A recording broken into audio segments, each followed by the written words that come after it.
Hello, NASDAQ followers, and welcome to another edition of Trade Talks. I'm your host, Leanne Alfaro, filling in for our global markets reporter, Jill Malandrino. And joining me today to kick off Cybersecurity Awareness Month is the CEO of Qualys, also Chairman Philippe Courtot. Thank you so much for joining us. Oh, my great pleasure. So you are indeed representative of what a NASDAQ technology company is, a global company now helping, serving as a single cloud platform for IT security and compliance across all your global IT assets. Right. So could you tell us a little bit more about what Qualys does and how it serves its clients? So essentially, we started to analyze the vulnerabilities on your network, on the internet-facing devices, and now we look at the entire global IT asset inventory to identify first what you have, because you cannot really secure what you don't know, and second, identify the vulnerabilities. And now we have moved into many other aspects of security as well and created a real cloud platform, which of course gives us the advantage of a cloud architecture, which allows you to essentially deploy it at scale and also add a lot of analytics on the top of it. And now this is a quickly changing landscape, and you've been in it for quite a while. What are some of the big changes that we've seen in this landscape? Oh, it's a major shift which is happening. If I could go back to the history of computing and security, in the very beginning with the mainframe, it was the IBM and the mainframe manufacturer which were building security into their own solution and infrastructure.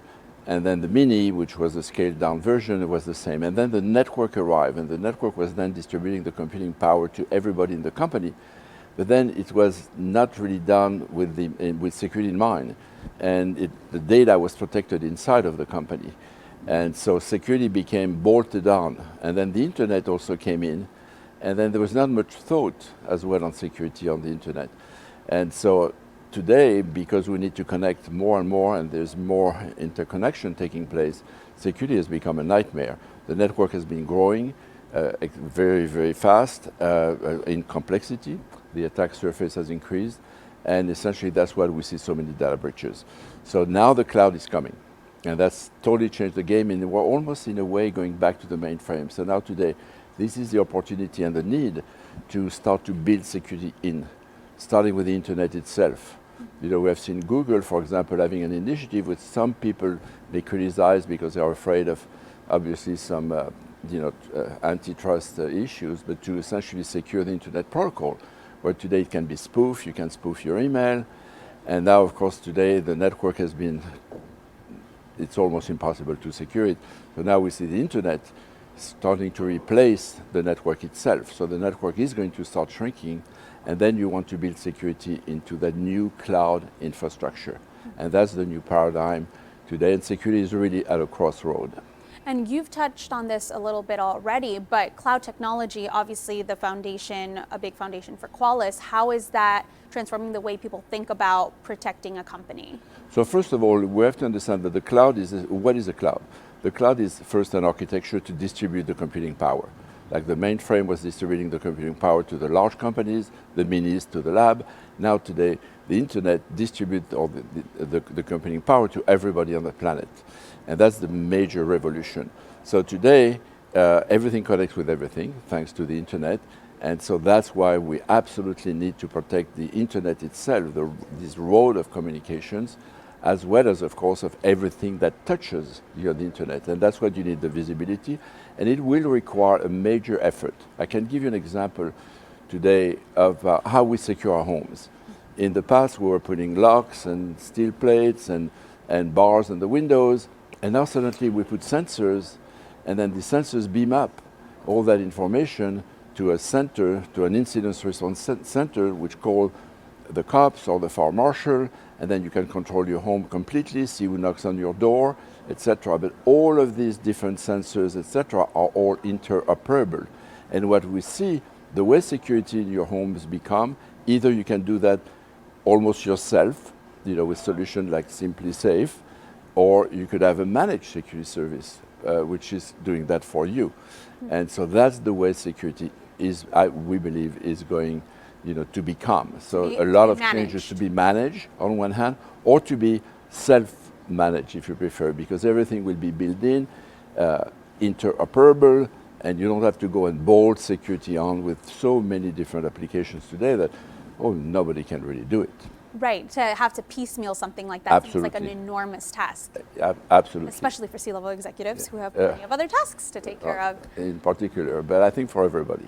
So for yourself on a daily basis and maybe as recommendation to other people who are worried about the security space, not security companies themselves, how do you keep ahead of trends, ahead of also threats in the space? So I think generally speaking, this is a culture that every company needs to have. Because again, that the internet is changing the world in the way that now you have billions of people who can think. If you go back 2,000 years ago, 95% of the population in Greece, in Athens, were slaves. So very few people could think and make, of course, the human race, the culture evolve. Now today you have billions of people which are all trying to improve the human condition. So there's an absolutely significant acceleration of the technology, of the new things. So you have to have a culture, or today you have to embrace the change.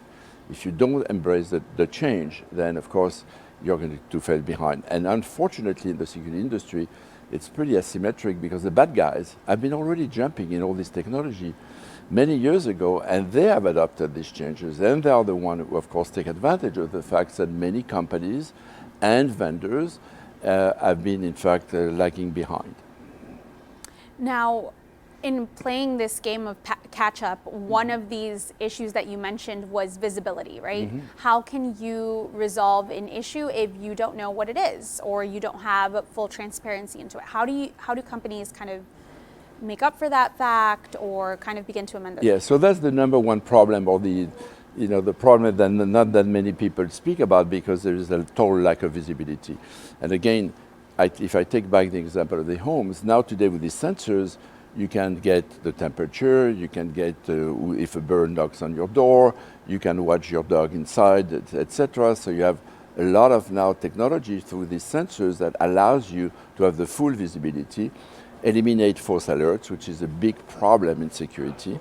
And that has been done for the homes. We need to do that for our companies.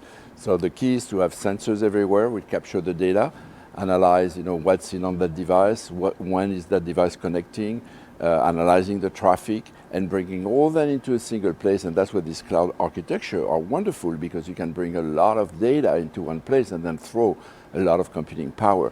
And people would say machine learning and artificial intelligence, which I think for security will take a little bit longer because of the complexity of the problem, but machine learning does work, but you can really throw a lot of analysis and then react extremely quickly, eliminate false alerts, and then essentially respond. So it's all about detection, of course, and response.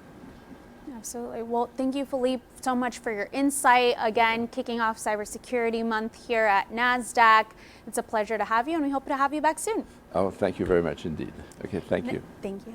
NASDAQ followers, that has been Philippe Courtot. He's CEO and chairman of Qualys. Please stay tuned for more updates coming to you right here on Trade Talks.